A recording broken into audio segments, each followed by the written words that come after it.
Si ocui credidi, et certus sum, quia potens est, depositum meum servare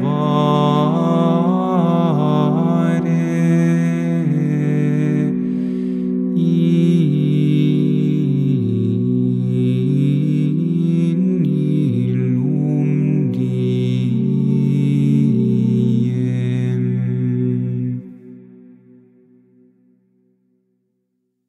19 de junho de 2025. Carta aos Romanos, a obediência da fé. Após ter meditado sobre todo o Evangelho de São João e os Atos dos Apóstolos, e após termos voltado a nossa atenção para o Espírito Santo, no contexto de Pentecostes, gostaria de me deter na carta de São Paulo aos Romanos ao longo das próximas semanas. De todas as suas epístolas, esta é a mais completa, e é também conhecida como o Testamento de São Paulo. Não leremos todo o texto, mas apenas os trechos mais importantes que serão alvo de comentário. Aproveito a ocasião para recomendar que leiam esta carta de São Paulo na íntegra e ponham em prática o conselho de ler diariamente a Sagrada Escritura, que é tão proveitosa. Como sempre, no final, encontrarão o link para uma meditação sobre o Evangelho ou a leitura do dia, para aqueles que preferirem permanecer neste esquema. Carta aos Romanos, capítulo 1, versículos de 1 a 7 e de 13 a 17. Paulo, servo de Cristo Jesus, apóstolo por vocação, escolhido para o Evangelho de Deus, que já havia prometido por meio dos seus profetas nas Escrituras Sagradas, a respeito do seu filho, nascido da linhagem de Davi segundo a carne, constituído Filho de Deus com poder, segundo o Espírito de santidade, por sua ressurreição dentre os mortos, Jesus Cristo, nosso Senhor, por quem recebemos a graça e o apostolado, para pregar a obediência da fé para a glória do seu nome entre todos os gentios, entre os quais também vocês se contam, chamados de Jesus Cristo. A todos os amados de Deus que estão em Roma, santos por vocação, a graça e a paz da parte de Deus, nosso Pai, e do Senhor Jesus Cristo. Porque não quero que ignorem, irmãos, que muitas vezes me propus ir até vós, embora até agora não me tenha sido possível, com a intenção de colher também entre vós algum fruto, assim como entre os outros gentios. Devo-me aos gregos e aos bárbaros, aos sábios e aos ignorantes. Daí a minha ânsia de levar o Evangelho também a vós, habitantes de Roma. Não me envergonho do Evangelho, porque é uma força de Deus para a salvação de todo aquele que crê, primeiro dos judeus e depois dos gregos.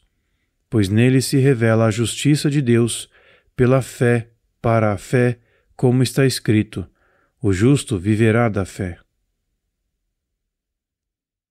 Escutaremos uma meditação escrita pelo irmão Elias, narrada por Felipe e acompanhadas por cantos de harpa-dei.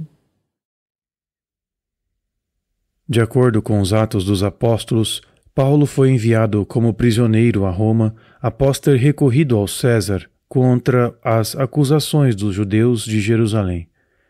Segundo as Escrituras, lá foi permitido a Paulo viver por conta própria, com um soldado que o guardasse. E ele pôde pregar o Evangelho, sem nenhum impedimento, por algum tempo. Provavelmente escreveu a carta aos Romanos durante a sua estadia de 3 meses na Grécia, mais concretamente em Corinto, que era o centro da sua missão no país. No início da carta, Paulo apresenta-se como apóstolo designado pelo Senhor ressuscitado para anunciar o Evangelho e pregar a obediência da fé entre os gentios. Aqui encontramos um conceito que Paulo empregará repetidamente e que é importante interiorizar, tanto para a nossa própria vida de fé como para a transmissão da fé. A salvação por meio de Jesus Cristo, que o amor de Deus nos oferece, é um dom imerecido de pura graça. No entanto, visto que Jesus Cristo é o único caminho de salvação e Ele mesmo é a verdade, é necessária a nossa resposta de obediência. Portanto, não se trata de uma entre muitas ofertas de salvação, entre as quais podemos escolher a que mais nos agrada. Pelo contrário, a sua rejeição terá sempre consequências.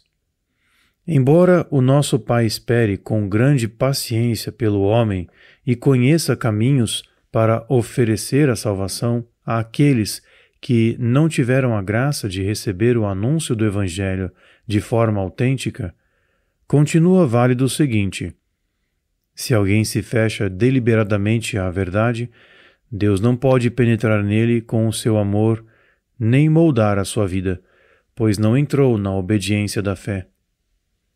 Da mesma forma, uma pessoa que permanece no erro não consegue assimilar a graça de Deus. Sem dúvida, Deus continuará a cortejá-la com o seu amor e fará tudo o que estiver ao seu alcance para a conduzir à obediência da fé. No entanto, é decisão de cada um responder ao chamado que Deus lhe dirige e subordinar a sua vida a Ele. Os cristãos de Roma haviam respondido ao chamado do Senhor, e Paulo sentia um profundo desejo de se reunir com eles, com a intenção de colher também entre vós algum fruto, assim como entre os outros gentios. Devo isso aos gregos e aos bárbaros, aos sábios e aos ignorantes. Daí a minha ânsia de levar o Evangelho também a vós, habitantes de Roma. Em seguida, o nosso santo apóstolo proferiu uma frase que deveria arder nos nossos corações e nos levar à reflexão. Não me envergonho do Evangelho. Será que começamos a sentir vergonha do Evangelho e já não anunciamos o Senhor com plena convicção? Envergonhamo-nos de dizer toda a verdade aos membros de outras religiões e no âmbito ecumênico?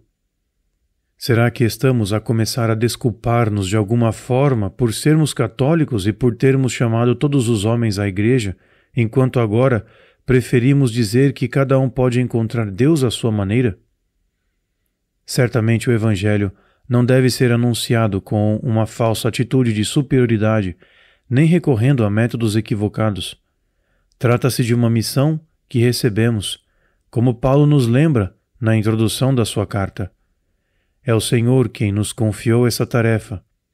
Portanto, o que o apóstolo dos gentios escreve à igreja de Roma é válido para todos os tempos.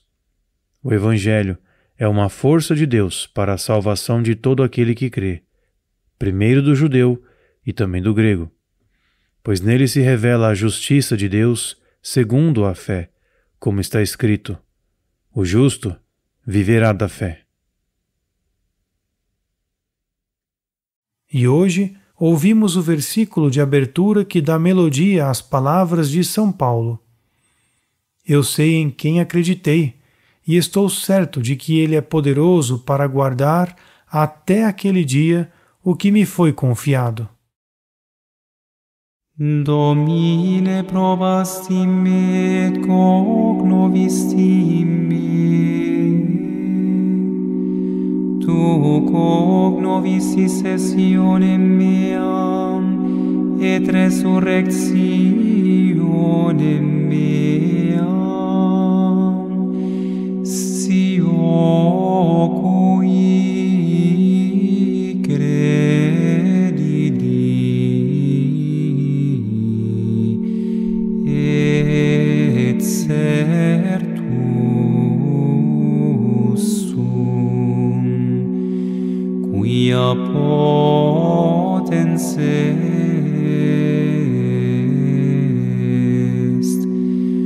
depositum meum serva